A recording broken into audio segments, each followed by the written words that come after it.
Oi, turma, bom dia, bom dia, bom dia, bom dia. Bom dia a todos e a todas, queridos alunos e alunas.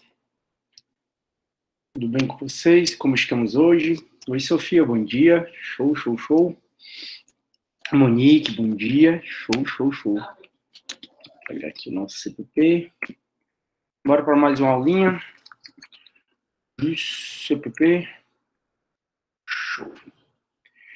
Oi, Jamila, bom dia. Ó, Cleilson também, bom dia. Tá tudo bem, pessoal? Foi bom o final de semana? Descansaram? Estudaram? O Eduardo, ótimo dia, professor. Obrigado. Você também, meu amigo. Show de bola. Espero que você tenha jogado muito vôlei. Maria Moreira, também bom dia. Tudo bom? Tranquilo, né? Graças a Deus. Voltei aqui para casa de praia. Muito bom. Aí o Eduardo disse que jogou. Legal. Qualquer dia a gente joga junto. Deus quiser. Aí, olha a coincidência, eu tenho dois irmãos que moram fora. Aí os dois estão aqui. Legal, né? Aí veio a família toda. A gente tá passando essa semana toda aqui em Parajuru, que é onde meu pai tem casa de praia, né? Aí os dois irmãos moram em cantos diferentes. Fazia tempo que eu não os via por conta da pandemia, né? O meu irmão que eu sempre via, muito, muito mesmo. A gente tem a nossa viagem, que a gente sempre faz, viagem de irmão. Eu ia muito para onde ele mora, que é no Catar. E pronto. E aí eu sei que por causa da pandemia ninguém vai mais pra canto nenhum. Aí eles vieram. E aí minha irmã também, ela mora nos Estados Unidos, aí ela tá aqui também. Legal, né? Eu tô muito feliz. Aí o Eduardo, bora, pois tá marcado, Eduardo. Aí pronto, aí vim ontem pra cá, tava em Fortaleza, até ontem. Ah, Maria, comi que só, ninguém merece. Briguei com o São Paulo, fiz as pazes com o São Paulo. Pronto, cantei muito no sábado, foi bom, foi bom. Uma semana bom, tranquilo. Beleza? Pois turma, então bora começar a nossa matériazinha. A gente já tá falando na audiência de custódia, né? Lembram o que é que acontece na audiência de custódia? Na audiência de custódia, o juiz ele não vai dizer se o cara é culpado ou inocente. O que é que ele vai fazer na audiência de custódia? Ele vai analisar a legalidade ou a ilegalidade da prisão em flagrante. E aí, se o juiz notar que a prisão em flagrante é ilegal, o juiz vai relaxar. Já se o juiz notar que a prisão em flagrante é legal, ele ou vai conceder a liberdade provisória, que é o que a gente está estudando, com ou sem fiança, que é o que a gente vai ver hoje, quando é com fiança, quando é sem fiança, e aí ele vai também, se ele entender, excepcionalmente mesmo, ele vai decretar a preventiva. Então, na audiência de custódia, o juiz vê, flagrante ilegal, vou relaxar. Toda vida que o juiz quer soltar alguém, ele expede o chamado alvará de soltura. Não esqueça, porque quando você fizer a petição, sempre para soltar alguém, você vai ter que pedir a expedição do alvará de soltura. Então, se o flagrante for ilegal, relaxa. Já se o flagrante for legal, o juiz vai, como regra, conceder a liberdade provisória. Lembrem que essa liberdade provisória, ela pode ter uma, duas, três, ou todas as cautelares lá do 319 que a gente já estudou. Aí, essa liberdade provisória, uma cautelar que o juiz pode aplicar ou não é a fiança, que é onde a gente vai retomar de hoje, né? E aí, depois que a gente acabar, a gente vai ver o terceiro e último requisito que o juiz pode fazer, a opção que o juiz pode ter, flagrante sendo legal. E ele entende que não é o caso de conceder a liberdade provisória, porque estão presentes requisitos da preventiva, e a gente vai ver que requisitos são esses. Aí o juiz, ele converte o flagrante em preventivo. Então, vamos começar a compartilhar minha tela, turma, para a gente ir para o CPP, e a gente continuar a nossa conversa. Então, a aula de hoje, a gente vai acabar a liberdade provisória, a gente vai entender quando é liberdade provisória com fiança, sem fiança, vai entender os crimes, quando os crimes são inafiançáveis. Então, quando você ouvir falar, os crimes são inafiançáveis, significa que não cabe fiança. Então, é isso. Então, eu estou aqui no 310, turma, que é o que fala da audiência de custódia, né? Então, após receber o auto de prisão em flagrante, no prazo máximo de 24 horas, após a realização da prisão em flagrante, o juiz deverá promover a audiência de custódia, com a presença do acusado, seu advogado, membro da Defensoria Pública e membro do Ministério Público. E nessa audiência deverá ou relaxar a prisão em flagrante, ou converter a prisão em flagrante em preventiva, quando presente os requisitos do 312, e se revelarem inadequadas ou insuficientes as medidas cautelares diversas da prisão, ou, como regra, sendo flagrante ilegal, o juiz vai conceder essa liberdade provisória. A liberdade provisória, já conversamos sobre isso, porque durante todo o processo, se o cara der margem que vai querer fugir, que está ameaçando testemunha, que está tumultuando o processo, o juiz ele pode decretar a preventiva. Então, a preventiva ela cabe durante a investigação e cabe durante o processo. Por isso que a liberdade é provisória. Porque o cara foi preso em flagrante, vai ser liberado, mas ele vai ser liberado, pode ser que provisoriamente. Porque durante o processo o juiz pode decretar a preventiva. Ou pode ser que ao final do processo ele seja condenado, transite um julgado, e aí ele vai preso. Daí porque é liberdade provisória. Essa liberdade provisória é a regra no CPP, e a gente até viu que em 2011 o legislador trouxe várias cautelares para poder o juiz aplicar, isolada ou cumulativamente. Então o juiz pode aplicar uma cautelar, duas, três. Essa aqui de comparecimento periódico em juízo sempre tem, turma, sempre tem essa cautelar, impressionante. Que aí uma vez por mês a pessoa vai lá assinar no fórum. Que é para informar e justificar suas atividades, mas na prática ele vai, assina e tá, beleza. Então, o juiz, ele pode, como regra, ele vai, como regra, decretar a liberdade provisória do cara e ele pode aplicar, isolado cumulativamente, essas cautelares. E a gente viu que essas cautelares, para ele decretar, o juiz, ele tem que fundamentar na necessidade dessa cautelar e na adequação. Aí, depois que a gente viu isso na aula passada, a gente começou a ver sobre fiança. Eu disse, ó, turma, fiança, começa a estudar a partir do artigo 321, que é o que eu pedi para vocês lerem, né? Na verdade, eu estou pedindo para vocês lerem do 282 até o 350. Mas eu disse, ó, pelo menos para a próxima aula, ler do 321 ao 350. E aí, turma, o do 321 ao 350, ele vai falar da liberdade provisória com ou sem fiança.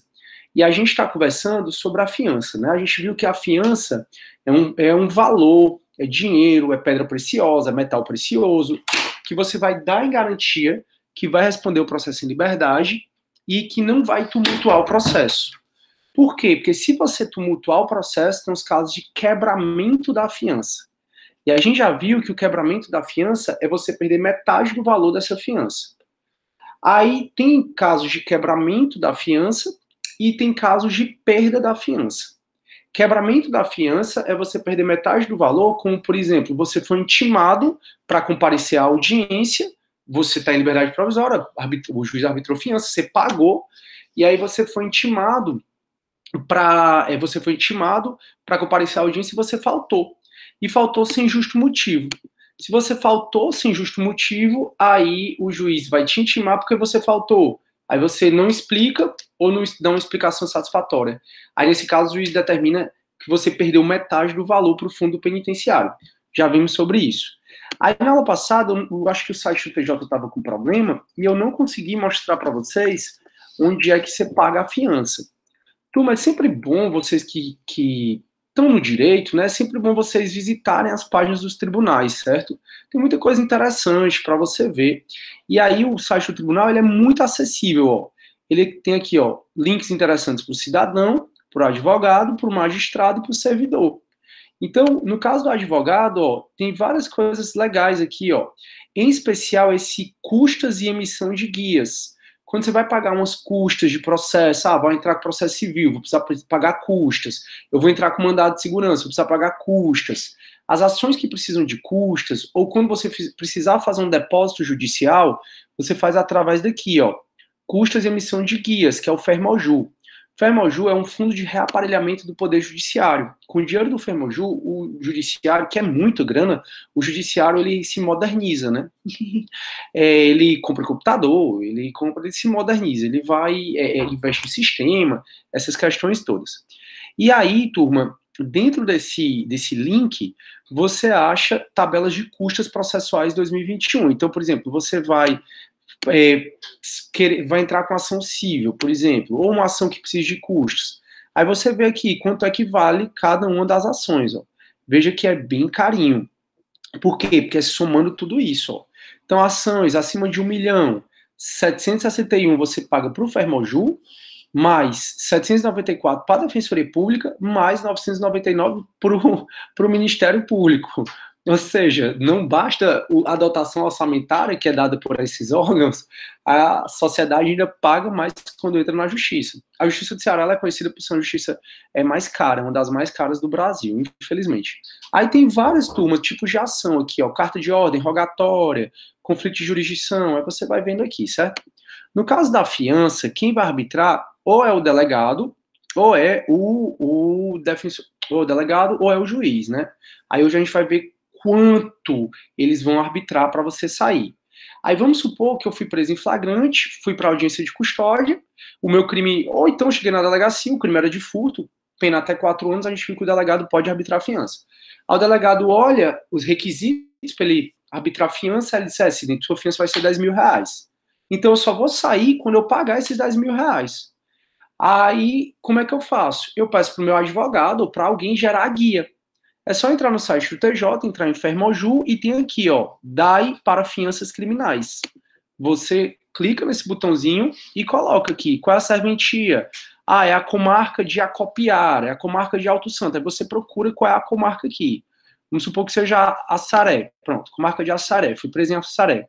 Aí bota o número do processo, ou do inquérito. Lembre que todo auto de prisão em flagrante gera-se um inquérito policial. Natureza penal, o réu bota meu nome, Sidney Soares Filho, e coloca o valor da fiança que foi arbitrada. Quando eu coloco enviar, não vou colocar enviar, turma, porque isso aqui é sério, né? Não é uma coisa que eu estou simulando. Então é como se o sistema entende como se fosse verdadeira essa fiança aqui que eu estou pedindo. E aí, se eu preencher só esses campos, veja que não é muita coisa, vai me gerar um boleto. Aí, nesse boleto, eu pago e aí o dinheiro vai para essa conta judicial. Fica lá rendendo, e a gente já falou que ao final, se eu fui absolvido, me é devolvido esse dinheiro. Se eu fui condenado, aí esse dinheiro serve para pagar as custas processuais, eventual pena de multa, serve para pagar eventualmente um advogado, a indenização para a vítima, é para isso que a fiança serve. Então é super simples você gerar fiança. Tranquilo até aí, pessoal? Só é solto quando. É assim, o Rafaela, quando ele mostra lá o pagamento, aí geralmente já pode juntar os processos, aí é expedido o alvará de soltura dele. É super interessante, Rafa, porque assim, muitas vezes a pessoa demora muito a sair, mas não é nem muito por conta do judiciário, é porque ela não paga a fiança. Então, eu, por exemplo, quem dá cumprimento, né, quem leva esses mandados até a prisão é o oficial de justiça. Hoje em dia a gente está fazendo por e-mail, né? Mas antigamente era presencial. Aí a gente tinha que muitas vezes, vai ser um alvará. Aí você ficava esperando. Eu nunca fiquei esperando lá no fórum, não. Eu ficava na minha rota, eu já programava, dia de meu plantão, eu vou para minha rota. Porque aí o que sai eu já tô lá mesmo, faço as minhas coisas. Aí, vai sair um alvará. Aí dá não sei que horas, aí você liga, cadê? Não vai sair o alvará? Não, o advogado ainda não pagou, não juntou. Aí deixa pro dia seguinte, entendeu? Então, assim, realmente a fiança só vai, ou o alvará de soltura só vai quando você paga. Aí quando o advogado ele junta o boleto pago lá, aí se solta, beleza? Sim, o judiciário geralmente não checa se compensou ou não, até porque se não tiver compensado, pode ser caracterizado fraude, e aí o advogado, a pessoa pode se dar mal, né? Enfim, pode até caracterizar um certo tipo de estelionato. Então, turma, para pagar a fiança aí no site do TJ, bem fácil mesmo, você gera a guia. É legal um advogado criminalista, se ele se especializa só nessa parte de prisão, você vê que é super rápido, a audiência de custódia não é muito rápida, não é demorada, é bem rápida. Você ganha seu dinheirinho ali, 500 conto, beleza, 500 conto para fazer para uma audiência que não vai durar nem meia hora, para você fazer seus pedidos, para você ajudar o preso, auxiliar o preso nessas questões. Então, é super fácil você, assim, super fácil não, mas é uma área bem interessante você atuar nisso, né? Até falei para vocês que teve advogados que tirou 92 mil, né? Saiu no jornal e tudo, só de o Estado pagando para ele. Beleza? Oi, Jamila, seja muito bem-vindo. Então, turma, é isso, né? Então, ausente os requisitos que autorizam a decretação da prisão preventiva, o juiz deverá conceder liberdade provisória, impondo, se for o caso, as medidas cautelares do 319 e observados os critérios do 282, que é a necessidade e adequação. Já falamos sobre isso. No 322, vai falar que a autoridade policial vai conceder fiança nos casos que a infração tem pena privativa de liberdade máxima, no máximo, né, de 4 anos. Então, se a pena for até 4 anos do crime, o furto, a apropriação indébita, aí o delegado ele pode ele mesmo arbitrar a fiança. Nos demais casos, ou seja, quando o crime tem pena máxima superior a 4 anos, a fiança será requerida ao juiz, que decidirá em 48 horas. Então, essa fiança ela é requerida ou ao delegado, numa petição simples, ou mesmo informalmente, então é requerida ou ao delegado ou ao juiz. Aí o juiz ele vai requerer a fiança, né, se a pena máxima do crime for superior a 4 anos, como roubo, por exemplo, ou então quando o delegado nega. Aí, turma, eu vou para lá o 323, 324, já eu volto para ele. Mas eu quero conversar com vocês hoje sobre qual é o parâmetro que o juiz ou o delegado vão utilizar para fixar essa fiança, né? Quanto é que vai ser? Ele vai olhar várias coisas, turma. Então, ó, o valor da fiança será fixado pela autoridade que a conceder. Vai ser de 1 a 100 salários mínimos quando não for superior a pena a 4 anos. Então, o delegado, como regra, quando a pena do crime, pena máxima, não for superior a 4 anos, o delegado ele vai fixar a fiança de 1 a 100 salários mínimos. E já se o crime tiver pena superior a 4 anos, aí a fiança vai ser de 10 a 200 salários mínimos. Mas, turma, você tem que considerar que, às vezes, um salário mínimo é muito para alguém pagar fiança. É muito. Eu fui agora fazer Eu fui cumprir um mandado, aí era uma pensão alimentícia, uma mulher cobrando ao cara, né, dizendo que ele estava devendo quase R$ 1.000. E aí, o local que eu estava paupérrimo, a galera lá, aí eles me disseram assim, rapaz, o cara trabalha um mês todo e não ganha R$ 1.000, como é que essa mulher está cobrando isso, né? Para você ver. Então, um salário mínimo é muito para essas pessoas. Já tem gente que, se você botar 200 salário mínimo, é mesmo que tá dando esmola, né? Vocês viram aí que o Brasil entrou, mesmo na pandemia, com mais 6 bilionários, né? No ranking da Forbes. Então, ou seja, 200 salários mínimos é nada, R$ 200.000, nada para esse cara. Aí, aqui no parágrafo primeiro vai dizer, ó, se assim recomendar a situação econômica do preso, a fiança poderá ser dispensada, vou já falar sobre isso.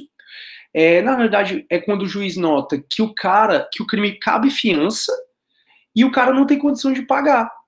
Por quê, professor? Porque a fiança pode ser reduzida até no máximo 2/3. Ou seja, qual é o menor valor de uma fiança? O menor valor de uma fiança é 1/3 do salário mínimo. 1/3 do salário mínimo dá R$ 300. Pessoal, eu acho que metade da população brasileira não consegue pagar R$ 300 de fiança. Sério mesmo. Porque a gente está numa situação de miserabilidade fora do comum. A gente não sente muito porque a gente não vive muita realidade, né? Mas enquanto nossos políticos estão falando em aumentar a possibilidade do Congresso Nacional ressarcir para eles de R$ 80.000 para 130, não, de R$ 50.000 para R$ 130.000 despesas médicas dele, a gente tem uma população que a grande maioria vive na miserabilidade mesmo e aumentou a fome, tá? Vivo conversando com vocês sobre uma reportagem onde a mulher diz que ela aperta a barriga para diminuir a dor da fome, para você ver. Então, assim, quanto é o mínimo de uma fiança que um delegado ou um juiz pode arbitrar? Mais ou menos R$ 300, que é 1/3 do salário mínimo. Mas se recomendar a situação econômica do preso, a fiança ou vai ser reduzida em até 2/3, né, ou seja, 1/3 do salário mínimo, ou vai ser aumentada em até 1.000 vezes. Aí a fiança, ou ela é reduzida, dependendo da situação econômica da pessoa, ou ela é aumentada em até 1.000 vezes, ou ela é dispensada. A gente vai ver os casos de liberdade provisória sem fiança, onde você vai sair e não vai pagar a fiança. A regra é que você vai sair pagando fiança. Então o juiz diz, você foi preso, tá aqui, a fiança é tanto, você só sai quando você pagar essa fiança. Enquanto ele não sai, enquanto ele não paga a fiança, ele fica lá preso. Aí, caso o juiz ou o delegado, no caso, o delegado, como regra, ele não pode dispensar a fiança, tá? Os delegados cada vez mais querem ter mais poder, isso é normal, né? Todo mundo quer ser mais importante, ter mais poder, e eles querem poder conceder liberdade provisória sem fiança, né? Dispensar a fiança. Tecnicamente, só quem poderia dispensar a fiança é o juiz. Mas isso é outra discussão que tem delegado dando liberdade provisória sem fiança, né? Dispensando. Como regra, é só o juiz. Então, eu vou ensinar para vocês o que é a regra na teoria, que é o juiz. Então, o juiz, ele nota que o cara está preso, que o mínimo de fiança que ele pode arbitrar é 1/3, mas que o cara não tem condição de pagar 1/3 do salário mínimo de fiança, ele não tem esse valor. Aí, nesse caso, quando o juiz nota que a situação econômica do preso é de miserabilidade mesmo extrema, ele dispensa. É a chamada liberdade provisória sem fiança. Só são 2 casos. A regra é que, se você for beneficiado pela liberdade provisória, é a confiança. Confiança, mais 1, 2, 3, 4 cautelares lá do 319. Então, essa é a regra.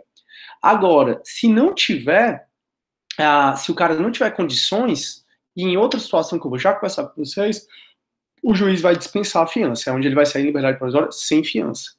Então, para poder, turma, fixar o valor da fiança, o delegado e o juiz vão olhar primeiro a pena máxima do crime. Pena máxima até 4 anos, vai ser de 1 a 100 salários mínimos. Pena máxima superior a 4 anos vai ser de 10 a 200 salários mínimos. O juiz ele pode reduzir, pode aumentar, o juiz é o delegado, e no caso do juiz pode dispensar essa fiança. Aí o 326, ele arremata de vez quanto seria, né, esse valor dessa fiança. Então o 326 vai falar assim, ó, para determinar o valor da fiança, a autoridade terá em consideração a natureza da infração, as condições pessoais de fortuna e vida pregressa do acusado, as circunstâncias indicativas de sua periculosidade, bem como a importância razoável das custas do processo até o final do julgamento. Então, o delegado, ele sabe que ele vai fixar uma fiança de 1 a 100 salários mínimos. Então, vai ser quanto, professor? 1, 2, 10 salários mínimos? Vai ser 20? Vai ser quanto? Aí o delegado, ele vai olhar a natureza da infração. É uma infração o quê? De médio potencial ofensivo? É uma infração de grande potencial, de máximo potencial ofensivo? É qual tipo de infração? Quais são as condições pessoais de fortuna do agente? Qual foi a vida pregressa dele? Ele é primário? Ele é de bons antecedentes? Ele tem outros inquéritos contra ele? As circunstâncias indicativas da sua periculosidade, como foi o crime? Ele está se demonstrando arrependido, não está? Ele foi para o cabeleireiro depois do enterro? Isso é o juiz ou o delegado falando, né? Aí, bem como a importância provável das custas do processo até o final do julgamento. Eu falei para vocês que o comparecimento periódico em juízo sempre tem, porque, ó, no 327, ó, a fiança será tomada por termo, escrito, né? Obrigará o afiançado a comparecer perante a autoridade, todas as vezes que for intimado para atos de inquérito, instrução criminal e para o julgamento. Quando o réu não comparecer, a fiança será vista por quebrada. Se o réu afiançado não poderá, sob pena de quebramento da fiança, mudar de residência sem prévia permissão da autoridade processante, ou ausentar-se da comarca por mais de 8 dias, sem comunicar à autoridade o lugar em que será encontrado. Então, toda vida ele tem que avisar, as pessoas não fazem isso. Eu canso de ir atrás do povo, ele mora no endereço tal, eu vou lá, se mudou, tá onde? Não sei. Se o cara se muda e não avisa o judiciário, ou então se o cara viaja por mais de 8 dias e não comunica ao judiciário, a fiança é dada por quebrado. Nos juízos criminais e delegacias de polícia haverá um livro especial com termos de abertura e encerramento, numerado e rubricado, todas as folhas pela autoridade, destinado especialmente à fiança, né? Qual é o réu, qual é o preso, qual é o flagranteado, qual é o número do inquérito, qual é o valor da fiança, se ele pagou, como é que vai ser. Aí o termo será lavado pelo escrivão e assinado pela autoridade e por quem prestar a fiança e dele extrair a certidão para juntar os autos. Então, quando é arbitrado fiança pelo delegado, tudo é documentado. Isso é juntado ao inquérito para chegar ao judiciário, né? O réu e quem prestar a fiança serão pelo escrivão notificados das obrigações e sanções previstas no 327 e 328, que é essa dele não poder se mudar sem avisar, dele não poder sair da comarca por mais de 8 dias sem avisar, e de que se ele for intimado para qualquer ato do processo, ele tem que ir. Aí a gente já viu, né? A fiança será sempre definitiva e consistirá em depósito em dinheiro, pedras, objetos e metais preciosos. Então, pessoal, é com base nisso que o juiz e o delegado, eles determinam o valor da fiança. O que eu queria conversar com vocês agora é sobre as infrações que cabem fiança e não cabem fiança, mas eu vou ver se vocês estão com alguma dúvida. Então, ninguém está com dúvida, turma? Tá tudo bem? Beleza? Show, obrigado aí pelo feedback, pessoal. Show. É legal, né, essa matéria, eu gosto. Veja se vocês procuram entender um pouco mais. Aí, se possível, turma, tentem acompanhar, ainda que porque essas audiências de custódia estão sendo online. Aí, não sei se vale a pena vocês tentarem ver, turma, uma audiência dessa, certo? Se está sendo possível, né? Porque o processo, como regra, é público. Aí, como eu disse para vocês, se a gente fosse presencial, todas as vezes que eu ministrei essa cadeira e a gente estava presencial, o aluno ganhava um ponto se fosse para audiência de custódia e fizesse um relatório sobre o que ele viu lá. Às vezes era meio ponto por audiência, às vezes aí dava um ponto total. Enfim, eu acho legal vocês tentarem entender isso na prática. Sofia, eu não vou saber, porque tá sendo online, né? E tá acontecendo mesmo. Mas eu não vou saber fazer, porque eu não atuo, assim, né, diretamente na vara de custódia. Qualquer coisa eu posso até tentar saber e mostrar para vocês, porque eu conheço a galera lá, e perguntar se vocês estão podendo acessar, né? Acho que o judiciário tá restringindo um pouco, pessoal, porque vocês estão vendo, né? A galera esquece a câmera aberta, né? Ontem não, né? Semana passada, na UFSC, que é a Federal de Santa Catarina, teve um cara que deixou a câmera aberta e ficou fazendo sexo. Coisa horrível. Não sei se ele sabia ou não sabia. Enfim. Aí teve aquele advogado tomando banho. Teve o advogado do México que fez sexo também. Pois é. Surreal essas coisas. Enfim, deixa eu continuar então. Então, turma, vocês estão entendendo o que é a fiança, para que serve, o que é o quebramento, o que é a perda da fiança. Aí tem o reforço da fiança, certo? O reforço da fiança, eu falei um pouco na aula passada, mas não muito. Reforço da fiança é toda vida que o juiz nota que a fiança está ficando insuficiente. Seja porque o cara quebrou, então o cara quebrou a fiança, ele não foi para o ato processual e não justificou porque que não foi. Aí o juiz quebrou a fiança. Então, dos 10 mil que eu tinha depositado, perdi 5, só tem 5. Aí o juiz pode me intimar a reforçar a fiança, dizendo assim, não, as custas do processo vai ser bem mais do que 5 mil reais. Aí ele pode me intimar a reforçar a fiança. Aí eu reforço a fiança. Às vezes, a fiança pode ser outro bem. Então, pode ser um carro. Tá lá no depósito judicial esse carro e o carro tá deteriorando. Aí, nesse caso, o juiz está vendo, poxa, esse carro, quando a gente apreendeu, quando foi dado em garantia como fiança, ele valia 10 mil. Hoje, o carro está valendo 6. Vamos reforçar. Então, o reforço da fiança é toda vida que o juiz nota que está insuficiente. Ele intima a pessoa para reforçar a fiança. Aí a pessoa ou reforça, ou justifica por qual motivo não pode reforçar.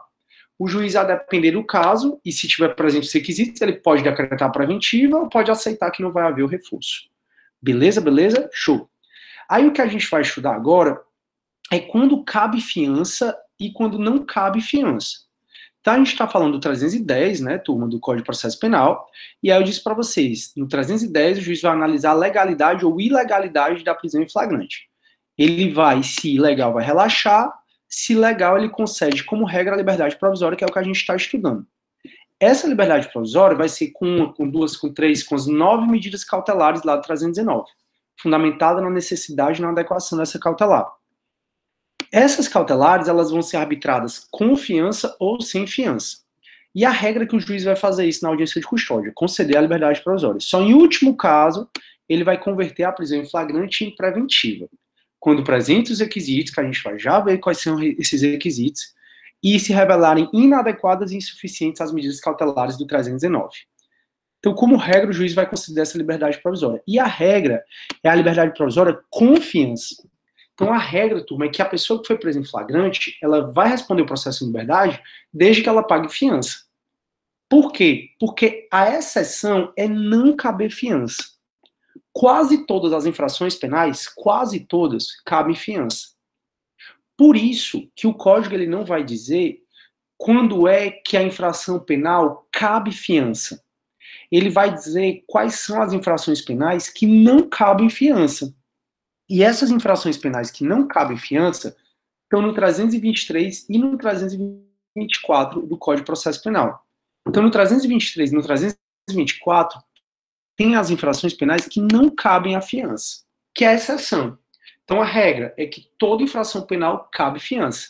Daí porque eu volto a falar para vocês pela 15ª vez que eu mesmo não concordo com aquela frase. A polícia prende, o judiciário solta.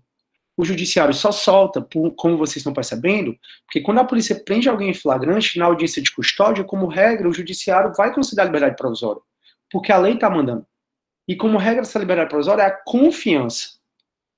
Tanto quase todas as infrações penais cabem fiança, ou seja, se você for preso em flagrante por elas, corrupção passiva, o furto, o roubo, quase todas as infrações penais cabem fiança, tanto isso é verdade, que o código não diz quais as infrações penais cabem fiança. Ele só diz quais são as exceções, quando não cabe fiança. E essa matéria aqui, eu até falei na aula passada, quando eu estudei, era no saco, turma, a gente tinha que decorar as penas dos crimes. A pena de reclusão que é de até, sei lá, eu nem lembro mais, graças a Deus, 4 anos. A pena de detenção que é até... Então a gente tinha que decorar se era reclusão, se era detenção, tinha que decorar o tanto da pena. O que é que o código fez? Ele foi reformado em 2011 e ele agora repete o que a Constituição diz. Ou seja, o 323, ele vai dizer quais são as infrações penais que não cabem fiança. E são as mesmas que a própria Constituição diz que não cabe fiança. São as chamadas infrações inafiançáveis. Não confunda infração imprescritível com inafiançável. Imprescritível não prescreve. Só tem dois que não prescrevem: o racismo e as ações de grupos armados. Só. Então, imprescritível não prescreve. Eu cometi racismo hoje, quando eu tiver 80 anos, eu ainda posso ser processado por esse racismo, porque o racismo ele não prescreve.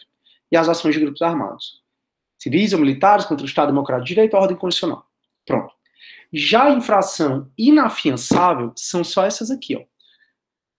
Só a 1, a 2 e a 3, que são as mesmas que estão na Constituição. Por exemplo, é inafiançável os crimes hediondos e os crimes equiparados ao hediondos, que é o TTT, tortura, tráfico e terrorismo.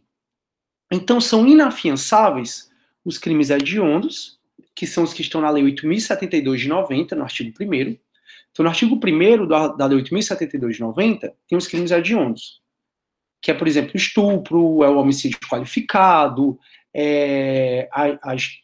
também a fraude de medicamento, né? Essas frases de medicamento, por exemplo, quando foi uma pílula de placebo, o estupro de vulnerável. Então, agora mesmo está tendo essa questão das vacinas falsas, né? Isso é crime hediondo, que é do 272, que é você fraudar, adulterar medicamento ou produto medicamentoso. Enfim, são crimes hediondos: o estupro vulnerável, o homicídio simples praticado na atividade típica de grupo de extermínio, o homicídio qualificado. Esses crimes, eu estou dizendo para vocês que são hediondos, porque estão no artigo 1º da Lei 8.072 de 90 como crimes hediondos. Como crimes hediondos. E os crimes equiparados ao hediondo são esses três aqui, ó, TTT, terrorismo, tortura e tráfico. Esses crimes são inafiançáveis, mas são prescritíveis.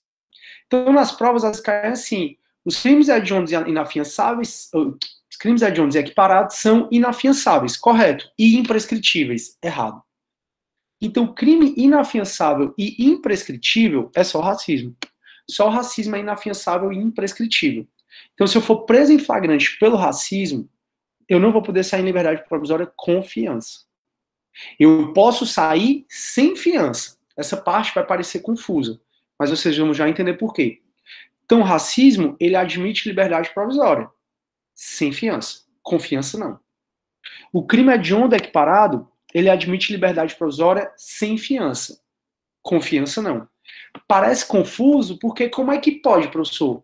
Eu não posso sair pagando fiança nesses crimes, isso, mas eu posso sair sem pagar fiança. Pode. Porque você vai poder sair sem pagar fiança nesses crimes tão somente se o juiz notar que existe grande possibilidade de você ter agido acobertado por um excludente de ilicitude. Exemplo, uma velhinha, ela foi flagrada tentando entrar no presídio com droga.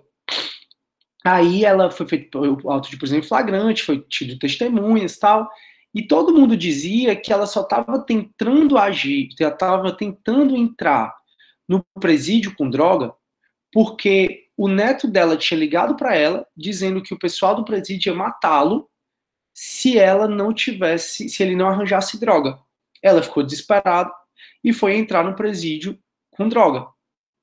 Aí o juiz, notando que ela agiu acobertada por excludente de ilicitude, ele concedeu a liberdade provisória sem fiança a essa velhinha. Então, o 323 tem uns crimes, pessoal, que não admitem fiança. Significa que você não vai poder sair com liberdade provisória com fiança nesses crimes.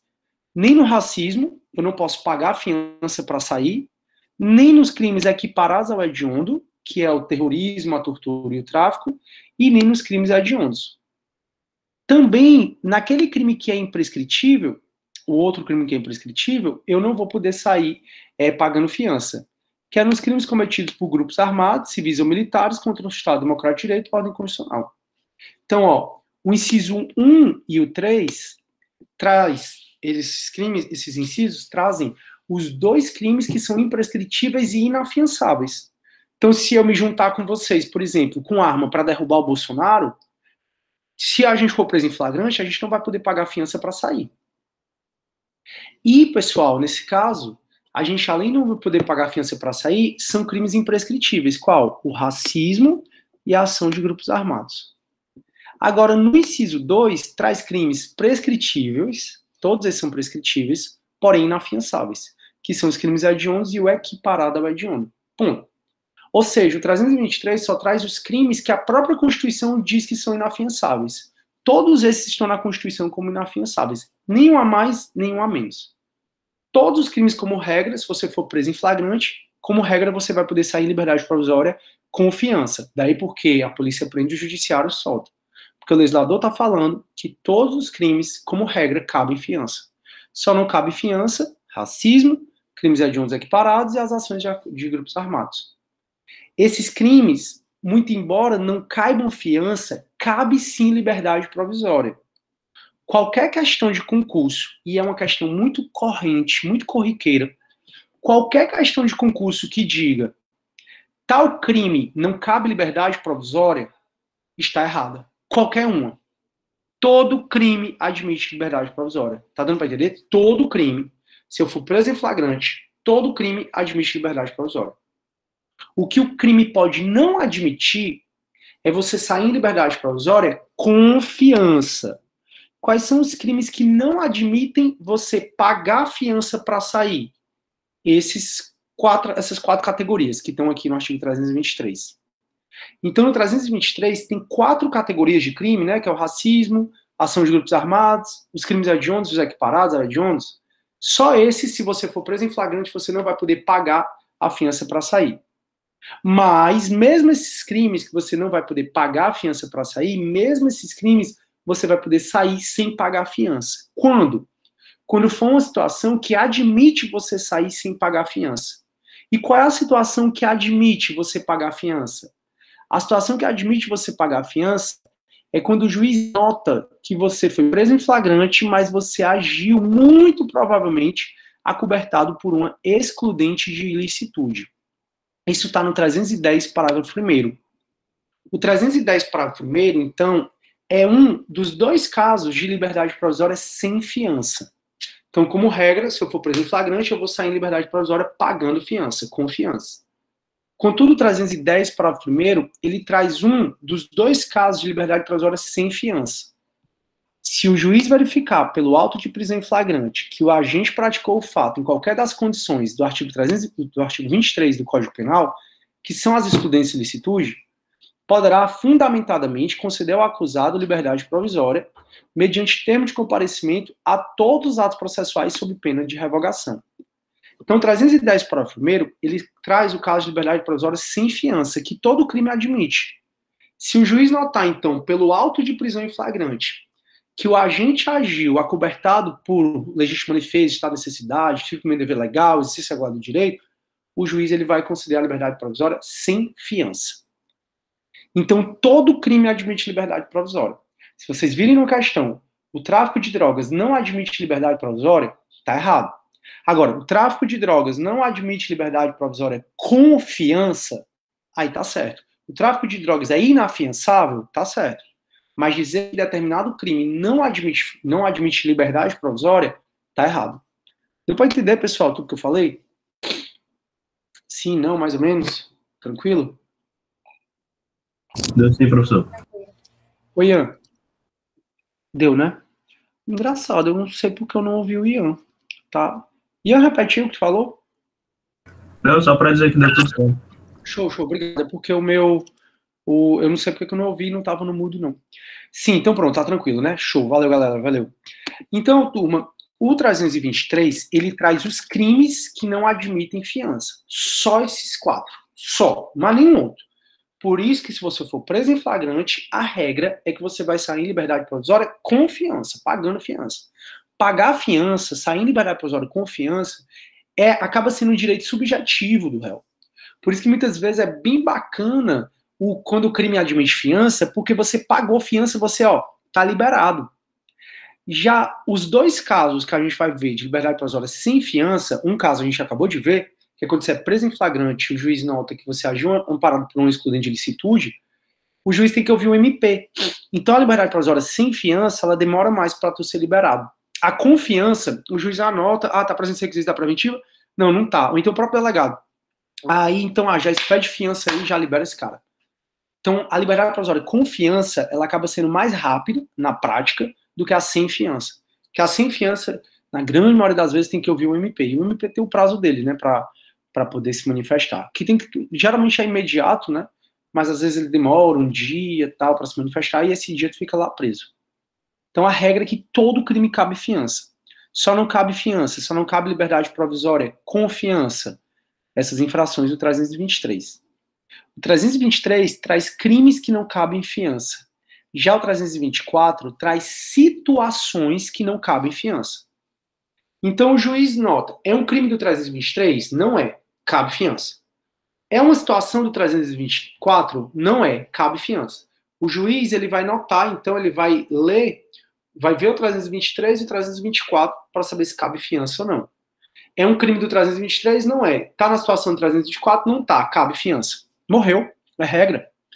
Então ele vai olhar, tá os requisitos da preventiva? Não. É um crime do 323? Não. É uma situação do 324? Não. Tá liberado com fiança. Aí o juiz arbitra a fiança, espera o cara pagar, o cara pagou a fiança lá na guia que eu falei para você, gerou aquela guia, e aí juntou ao processo, morreu. O cara sai, liberdade provisória, com fiança. Essa é a regra. Por quê? Porque a regra, pessoal, é que a gente está amparado pela presunção de inocência, né, nesse momento. Então, bora continuar. Então, quais são as situações que não cabe fiança? Não cabe fiança aos que no mesmo processo tiverem quebrado a fiança anteriormente imposta ou infringido sem justo motivo quaisquer das obrigações de 327 e 328, que é aquela de, se ele for intimado por um ato processual, ele ter que ir, e o 328 é ele não poder se mudar sem avisar e nem poder sair da comarca por mais de 8 dias sem avisar. Então, o 324, ele vai falar, não cabe fiança se o cara tiver no mesmo processo quebrar a fiança ou infringir a situação de 327 e 328. Não cabe fiança no caso de prisão civil ou militar. Civil é o inadimplemento inexcusável e voluntário de pensão alimentícia. Então o cara está devendo pensão alimentícia e não paga porque não quer. Se o cara não tem dinheiro para pagar pensão alimentícia, por que ele vai ter dinheiro para pagar a fiança? Então não cabe fiança em caso de prisão civil. E nem em caso de prisão militar, porque é mais de uma... A prisão militar ela é mais por uma hierarquia, né, por uma disciplina. E também não cabe fiança quando estão presentes requisitos da prisão preventiva. Então veja, turma, o que é que o juiz faz para saber se cabe ou não fiança. Perceba, porque eu já repeti várias vezes que a regra é a liberdade provisória com fiança. Porque basta você olhar o 323 e o 324. É o crime do 323? Não é. Está na situação do 324? Não está. Liberdade provisória com fiança. Basta isso. Por quê? Porque o 323 diz que não, são as situações que não cabem fiança. O 323 são crimes que não cabem fiança. E o 324 são as situações que não cabem fiança. Se não está no 323 e não está no 324, cabe fiança. Por isso que a regra é a liberdade provisória com fiança. Então, se você é juiz, chegou na audiência de custódia, você olha o auto de prisão em flagrante. Ixi, o flagrante está ilegal. Seja formal, seja material. Relaxa. Ah, não, o flagrante é todo legal. Deixa eu ver aqui se é um crime do 323. Não é. É uma situação 324. Não é. Liberdade provisória com fiança. Ou seja, não tem muito o que fazer aqui na audiência de custódia. Basicamente, olhar se é um crime do 323 ou se é uma situação 324. Em não sendo, o juiz só tem o trabalho de calcular quanto é a fiança. Então, ele concede a liberdade provisória com fiança e aí espera o cara pagar. Pagou, o cara tá livre. Por isso que a polícia prende, o judiciário solta. Porque o judiciário vai olhar, o judiciário tem que aplicar a lei, o judiciário olha a lei e vê, poxa, qual é a regra? A liberdade provisória com fiança. Por quê? Porque só tem 2 artigos que falam quando não cabe fiança. Todos os restos significa que cabe fiança. Então, liberdade provisória com fiança. Essa é a regra. Fechou, então? Agora eu posso ir para a prisão preventiva? O Cleilson, professor, mesmo pedindo parecer do MP, o juiz pode decidir... Pode. Como você mesmo trouxe aí, Cleilson, o MP traz um parecer. Então, mesmo o MP dando um parecer de um sentido, o advogado pedindo no outro, o juiz pode decidir com base no advogado. O juiz não é atrelado, não é adstrito a nada no Ministério Público. certo? O Ministério Público, ele traz um parecer, um pedido, às vezes são um parecer, tá? Aí o juiz nenhum é vinculado ao parecer do MP. Beleza, beleza? Então, turma, a gente está na audiência de custódia, artigo 310, deixa eu voltar aqui, ó. Está na audiência de custódia, artigo 310. Quer que o juiz... Não sei por que o meu WhatsApp tá ligando aqui, peraí. O artigo 310. O que é que o juiz pode fazer? Relaxar a prisão em flagrante, conceder liberdade provisória com sem fiança, ou, em último caso, ele pode converter a prisão em flagrante em preventiva. Então, o que a gente vai falar agora é da conversão da prisão em flagrante em preventiva. E detalhe, o juiz pode converter o flagrante em preventiva e depois a preventiva em domiciliar. Então, de acordo com o artigo 318, a prisão preventiva pode ser convertida em prisão domiciliar. Por isso que é bom dar uma olhadinha também no 318. Então, o juiz está na audiência de custódia, viu que o flagrante... Pai, eu acho um abuso. Eu tô dando aula aqui, aí a porta abre do nada. E quando eu vejo é meu cachorro, ele fica empurrando a porta, eu acho que a porta não é fechada direito, aí ele entra aqui no quarto, aí sai. Tu vai ficar aqui, viu? Bora, pode deitar aí. Porque aí ele consegue entrar, né? Porque ele força a porta abre sim. Mas sair ele não consegue, né? Só se ele ficar perturbando aqui, eu já abro. Sim. Então o juiz olha o auto de prisão em flagrante. Flagrante é ilegal? Não, é legal. É um caso de liberdade provisória? Não é. Por que não é um caso de liberdade provisória? Aí, meu amigo, não é um caso de liberdade provisória porque estão presentes requisitos da preventiva. E é isso que a gente vai estudar agora. Quando o juiz, na audiência de custódia, excepcionalmente converte a prisão em flagrante em prisão preventiva.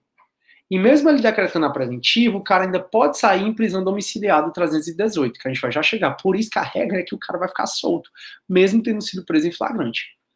Aí, o juiz ele vai converter a prisão em flagrante em preventiva quando presente os requisitos do 312, vou já estudar com vocês, 312 e 313, e se revelarem inadequadas e insuficientes as medidas cautelares diversas da prisão. Aqui, ó.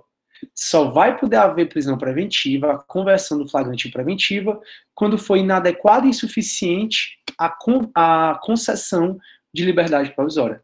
É isso que ele está dizendo aqui, ó. Só vai haver prisão preventiva excepcionalmente, essa conversão do flagrante em preventiva. Quando se revelarem inadequadas e insuficientes as medidas cautelares diversas da prisão, que é a chamada liberdade provisória, né? Com ou sem fiança, aquelas medidas cautelares. Para o juiz decretar a prisão preventiva, turma, tem os pressupostos da preventiva. A preventiva ela é uma cautelar, assim como a liberdade provisória com fiança é uma cautelar, né? E as cautelares só podem ser impostas se tiver a PEC e a ISA. Então, o pressuposto de aplicação das cautelares é a prova da existência do crime e indício suficiente de autoria. Presente os pressupostos, prova da materialidade, está lá, o auto de prisão em flagrante está lá provado a materialidade delitiva. Então, as testemunhas estão falando que o cara roubou mesmo, está lá, foi apreendido o veículo, ou então a pessoa realmente matou, enfim, está lá presente a materialidade delitiva e indício suficiente de autoria. Então, está presente os pressupostos. Aí o juiz vai ver se estão presentes os requisitos da prisão preventiva. Os requisitos da prisão preventiva estão no artigo 312 e no 313 também do CPP, certo? A prisão preventiva está disposta a partir do capítulo 3 do Código de Processo Penal, do título 8, e aí no artigo 311 diz: em qualquer fase da investigação policial ou do processo penal, caberá a prisão preventiva decretada pelo juiz, a requerimento do MP, do querelante ou do assistente de acusação ou por representação da autoridade policial. Então perceba, turma, que a preventiva, eu costumo dizer que ela é a rainha das prisões cautelares. Eu já falei isso, quando a gente começou a falar disso, na primeira aula de prisões. Que existem 3 prisões cautelares, né? Que é o flagrante, a preventiva e a temporária. A rainha dessas 3 é a preventiva. Então a preventiva ela é a rainha porque ela cabe, não só por esse motivo, mas também por esse motivo, que ela cabe durante o inquérito e cabe durante o processo. Só que o detalhe aqui é que a preventiva, desde o pacote de crime, não mais pode ser decretada de ofício pelo magistrado. Então, nenhuma cautelar, a gente já falou sobre isso, pode ser decretada de ofício pelo magistrado, nem mesmo uma prisão preventiva. Tanto é que diz, ó, em qualquer fase da investigação policial, ou seja, do inquérito, ou do processo penal, caberá prisão preventiva, decretada pelo juiz, não mais de ofício. Ó. Esse artigo ele foi reescrito pelo pacote de crime, que é essa lei, para tirar o de ofício, porque antigamente o juiz poderia decretar preventiva de ofício. Hoje não mais. Hoje, preventiva só se tiver requerimento do MP, do querelante, do assistente de acusação ou por representação da autoridade policial. Só. Preventiva de ofício, não mais. E quais são, professor, os requisitos da preventiva? Pressupostos é a PEC e a ISA. O juiz, então, para fundamentar no caso concreto, lembre que a fundamentação do juiz tem que ser com base no caso concreto. O juiz, para fundamentar a prisão preventiva, ele tem que dizer, está para a PEC e a ISA por quê? A prova da materialidade delitiva está aprovado porque, aí ele vai falar. Tem o exame de delito que atesta aquilo, tem a testemunha que atesta aquilo outro. Tem indício suficiente de autoria por quê? Presente os pressupostos, o juiz vai dizer se está presente os requisitos. Os requisitos da preventiva, pessoal, estão aqui no 312. No 313 tem também, porque é cumulativo, tá? Ele tem que pegar um do 312 e um do 313. Eu chego já lá no 313 para a gente conversar. E ele vai pegar um desses que eu vou conversar agora. A prisão preventiva pode ser decretada como 1. Garantia da ordem pública. O que é a garantia da ordem pública, turma? É um termo muito criticado pela doutrina, porque é um termo muito genérico. O que é ordem pública para mim pode não ser para você. Então, 2 homens se beijando no shopping, para mim, totalmente normal. Para outra pessoa, o absurdo, vão para o inferno. Então, ordem pública depende muito de juiz para juiz, né? Tem juízes mais tradicionais, tem juízes mais conservadores, tem juízes mais liberais, enfim. Aí, é muito criticado esse termo para a doutrina. E aí, o STJ, que ele é o tribunal que é uniformizador de jurisprudência, mas mesmo o STJ, que é para uniformizar a jurisprudência, mesmo eles brigam, as turmas, elas divergem entre si, é um barato o nosso Brasil, pessoal. Aí, mesmo o STJ, que é um uniformizador de jurisprudência, ele falha muitas vezes, aí ele tentou dizer o que é garantia da ordem pública. Garantia da ordem pública é ou risco de se o cara ficar solto, a sociedade bater no cara, matar o cara, então risco de ação delitiva, o cara voltar a incidir. Para decretar, turma, a prisão preventiva, o juiz tem que olhar os antecedentes do cara, se ele é primário, se ele é bom, se ele é mau os antecedentes, se ele tem residência fixa ou não, se ele tem filhos. Tanto é que a regra é que o cara vai ficar solto, a gente já falou sobre isso. Mas às vezes a gente vê pessoas que são primárias, de bons antecedentes, têm residência fixa e estão presos preventivamente. É o caso agora do Henry lá, que tem o Jairinho, doutor Jairinho, e a esposa dele, que estão presos preventivamente. Mas se você pensar, ambos são primários, ambos são de bons antecedentes, ambos têm residência fixa. Tem tudo para eles, estarem soltos. Por que eles não estão soltos? Pela garantia da ordem pública. E por que pela garantia da ordem pública? Porque se eles ficarem soltos, muito provavelmente, para não dizer certamente, a sociedade vai matá-los. Muito provavelmente. Então, muitas vezes, a garantia da ordem pública é decretada pela segurança do próprio preso. E também, turma, às vezes, garantia da ordem pública pode ser risco de reiteração criminosa. Então, tem fundado risco de que a pessoa, ela pode, se ela ficar solta, ela vai continuar a delinquir. Então, a pessoa deu vários indícios de que ia continuar na prática criminosa, mesmo ela tendo sido, mesmo ela tendo solto. Por exemplo, quando você vai para a audiência de custódia, pode coincidir do cara ter sido preso em flagrante da semana anterior, ter sido concedida a liberdade provisória a ele, aí ele foi preso em flagrante por outro crime na semana que vem.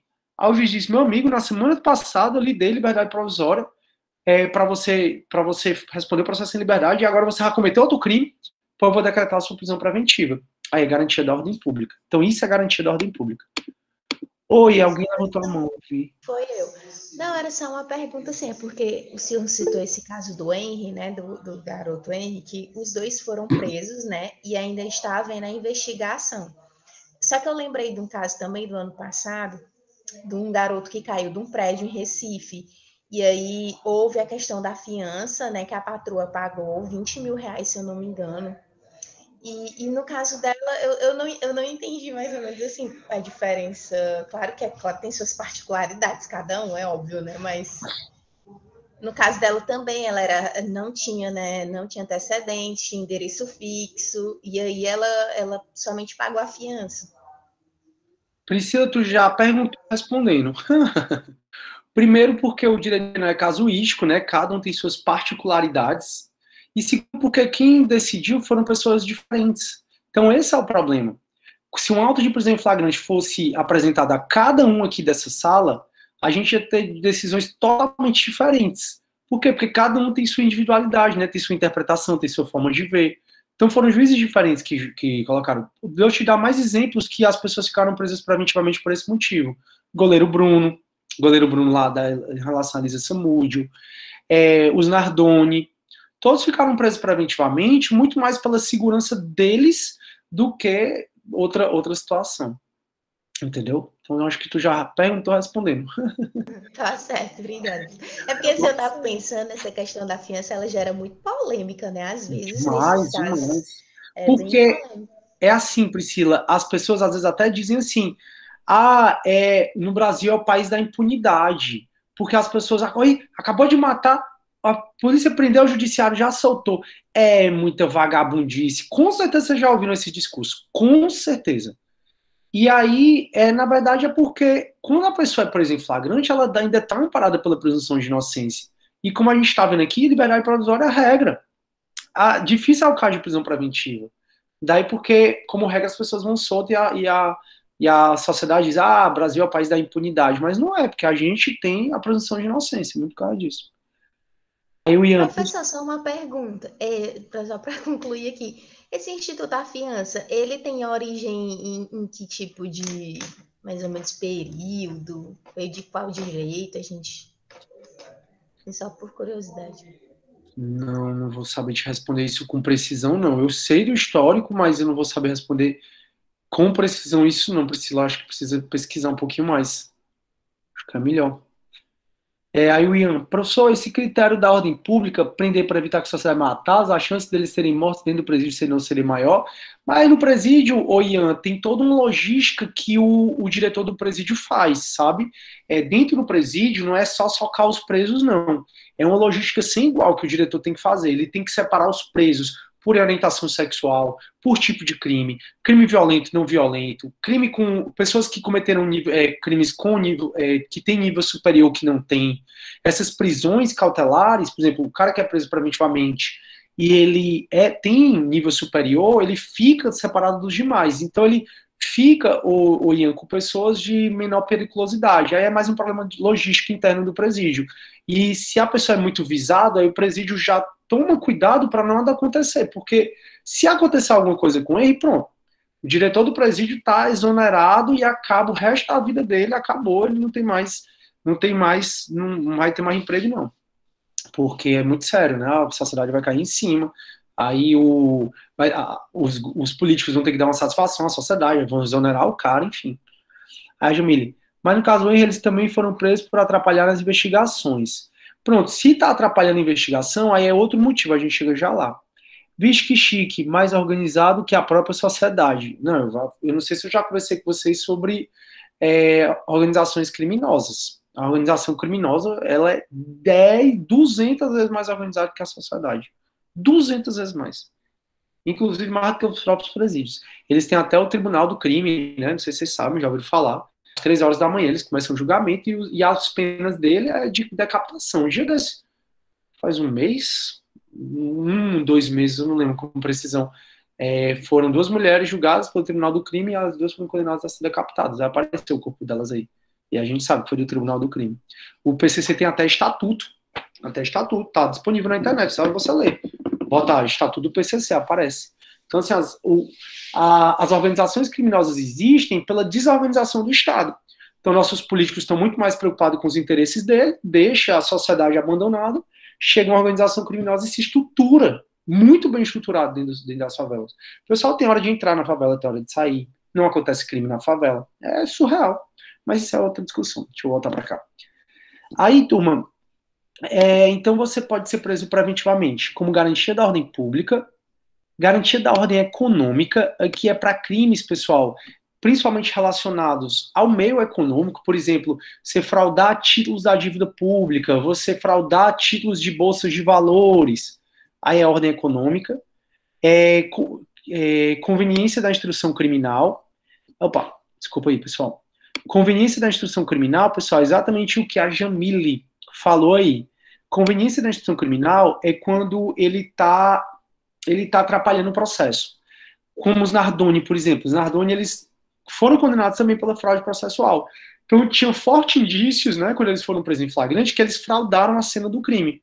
Então, se o cara está ameaçando testemunha, se o cara está fraudando documento, se o cara está apagando documento, se destruindo, se desfazendo documento, aí se prende ele por conveniência da instrução criminal. Ou para assegurar a aplicação da lei penal.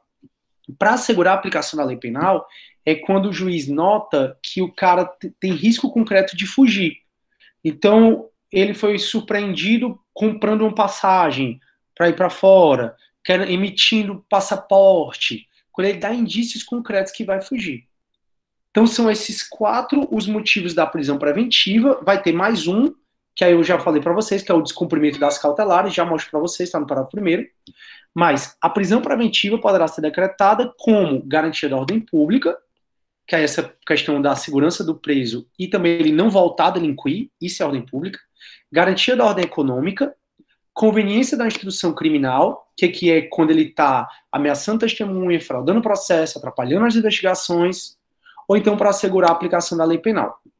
Então, primeiro o juiz olha se tem PEC e ISA, prova da existência do crime, indício suficiente de autoria, e perigo gerado pelo estado de liberdade do indivíduo. Primeiro o juiz, ele olha se estão presentes esses 3 pressupostos, vou chamar de pressupostos. Esse perigo gerado pelo estado de liberdade do indivíduo foi inovação do pacote de crime. Então, primeiro ele olha se está presente esses 3. Tá. Aí ele precisa pegar um desses 4, que na verdade são 5, que eu vou já falar qual é o 5º. O primeiro é ordem pública, garantia da ordem pública, o segundo é garantia da ordem econômica, o terceiro é conveniência da instituição criminal, e o quarto é assegurar a aplicação da lei penal.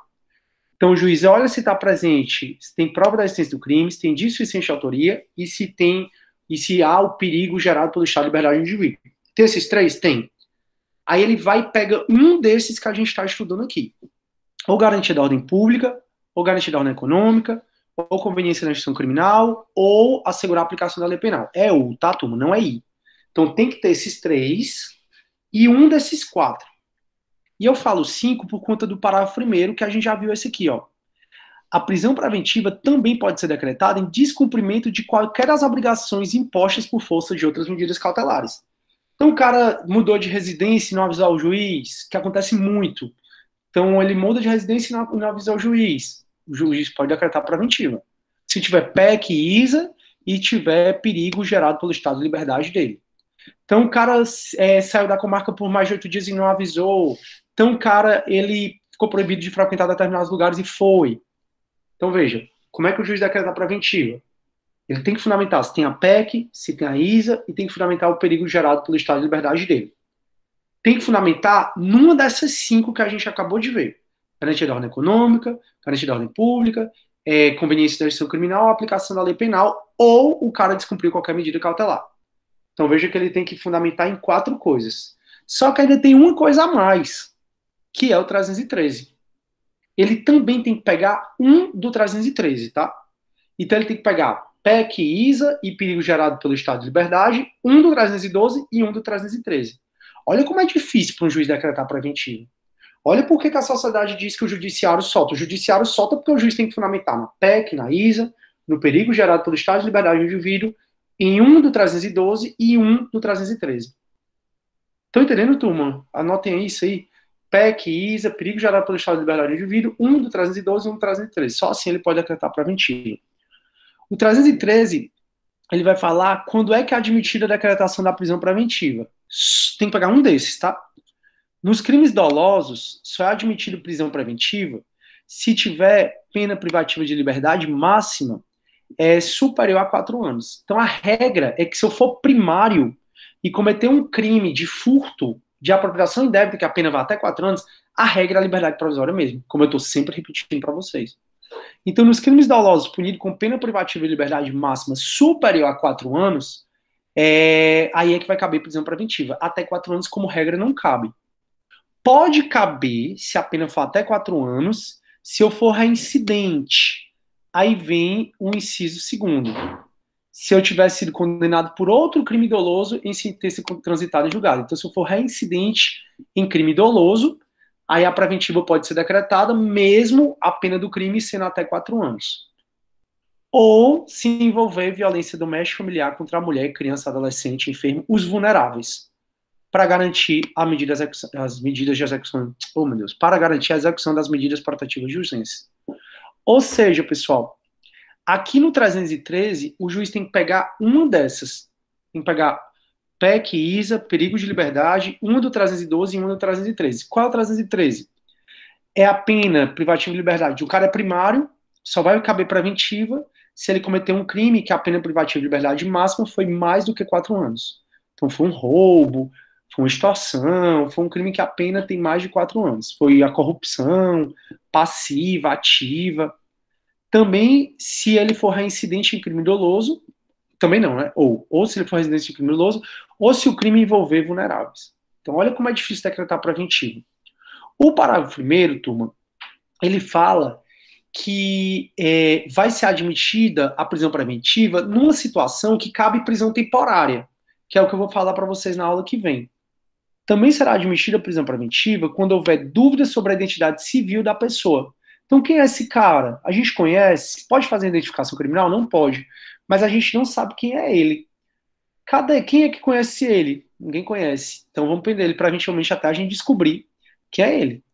Então, também pode ser admitida a prisão preventiva quando houver dúvidas sobre a identidade civil da pessoa ou quando esta não fornecer elementos suficientes para esclarecê-la, devendo o preso ser colocado imediatamente em liberdade após a identificação, salvo se outra hipótese recomendar a manutenção da prisão.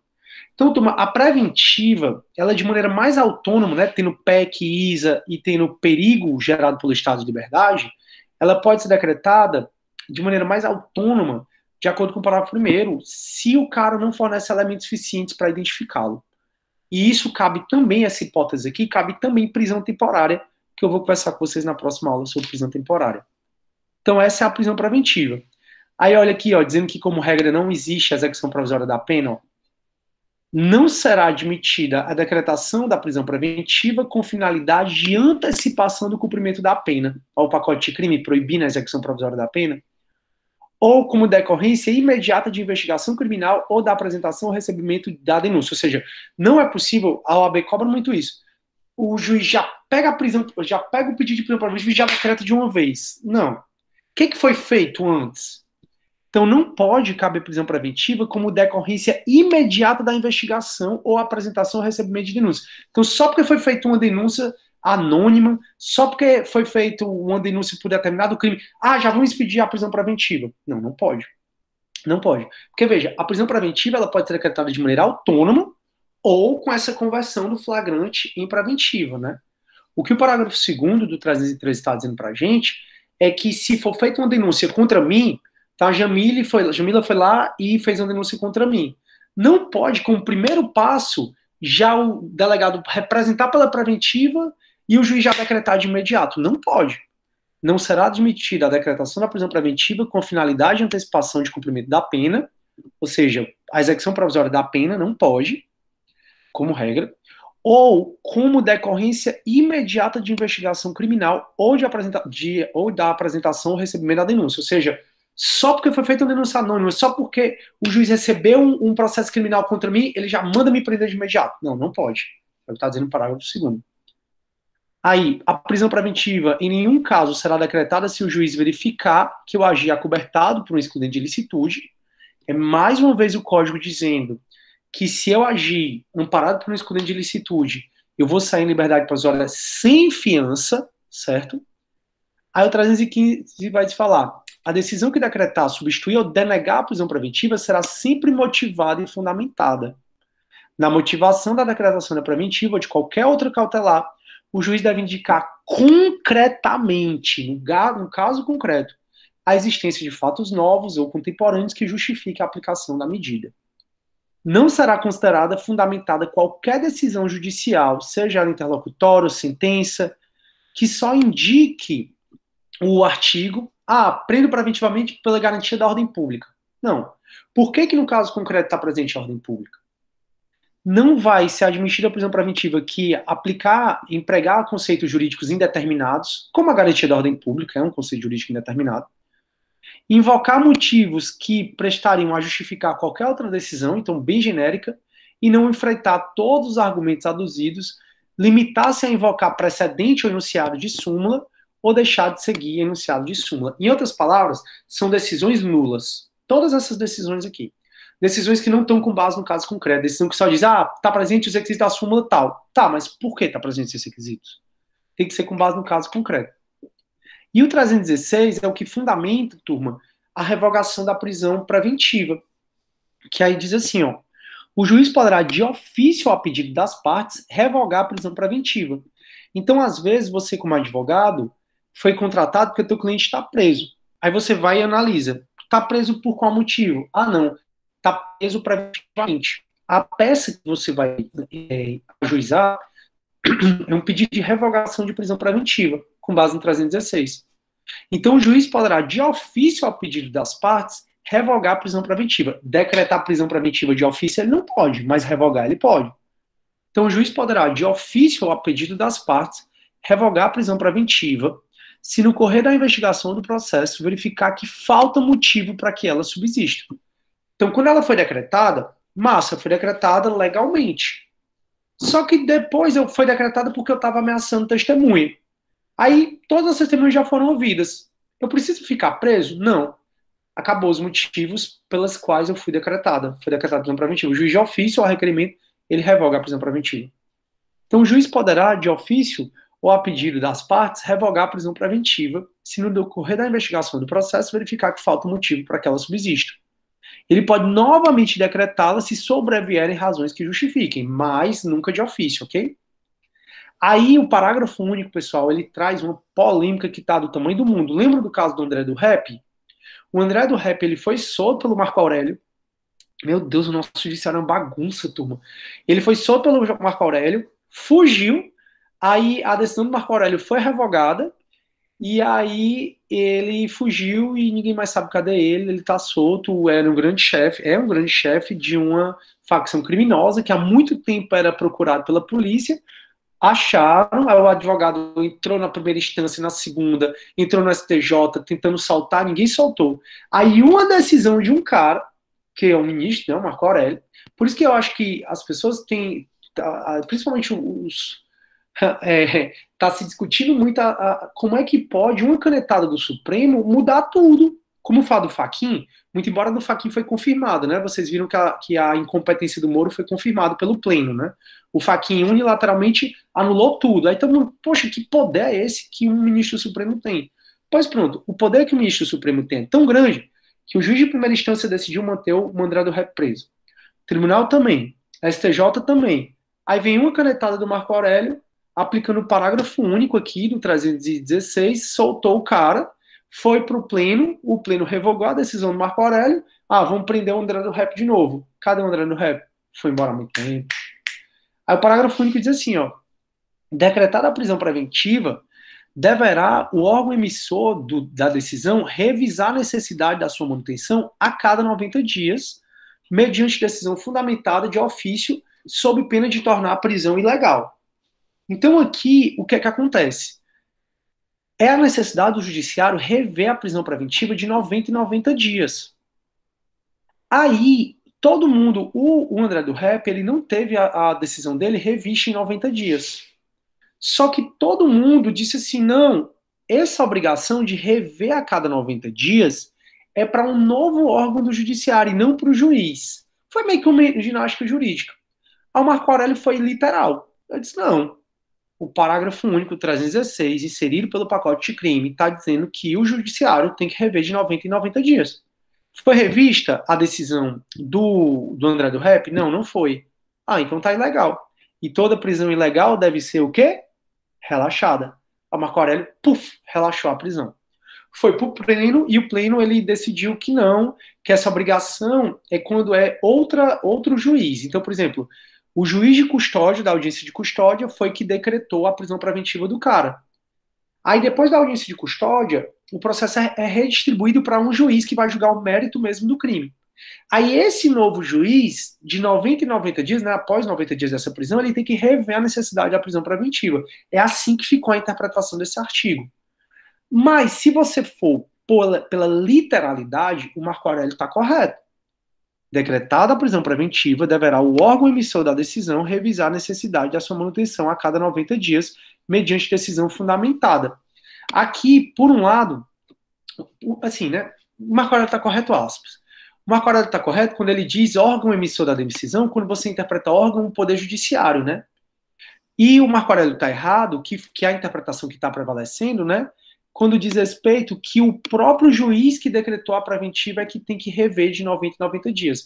Quando é distribuído para outro juiz, aí ele não é obrigado a rever de 90 em 90 dias.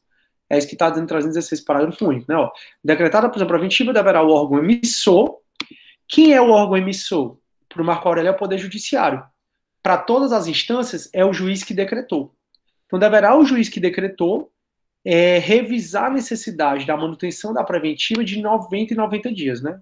A cada 90 dias.